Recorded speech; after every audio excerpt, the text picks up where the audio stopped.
Shalom Havarim, Victoria Sarvati here. And today we're going to talk about binding and loosing. This is an interesting, it's not really an idiomatic phrase, it's a concept of the first century that might have taken on a different meaning here in the 21st century and the centuries just preceding this one.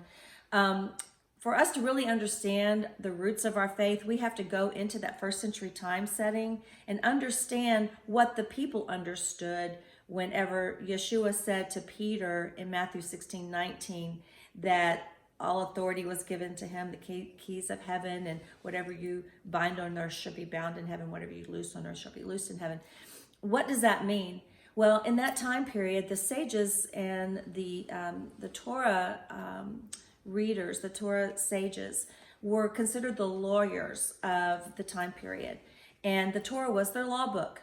Just like you would go into an attorney's office today, he may have to go into his law books to determine really how a certain law may be binding or maybe will loose you in a certain legal cause. So this is definitely something that had to do with Torah and how a person looked at Torah.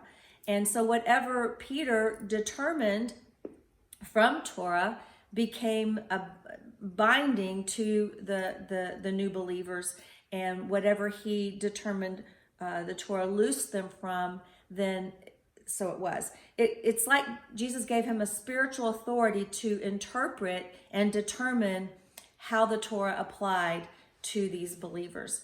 And so it's very interesting that whenever we take it to the idea of spiritual warfare, which it can be done. You can say, I bind you, Satan, by the laws of Torah that says that you have no power over me, that I've been set free from the law of sin and death, that I no longer am under a curse, so you must flee.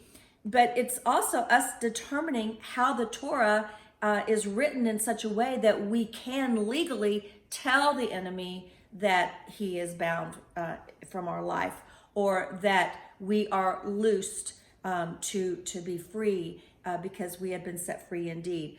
Using the Torah as our guide, as our law book that binds us and looses us and even binds the enemy is very essential to our understanding.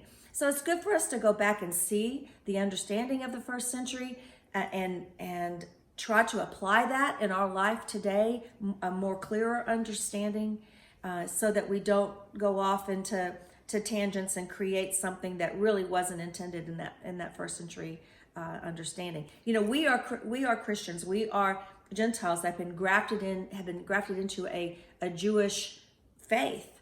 The faith of Jesus was Judaism. And what it has become has been very Greco-Romanized. And so sometimes we need to go back and see things through those Hebraic eyes and see things as the way the people around Jesus' time saw it. So you guys have a wonderful day. God bless you. Shalom. And may you be set free, for the Son has set you free indeed.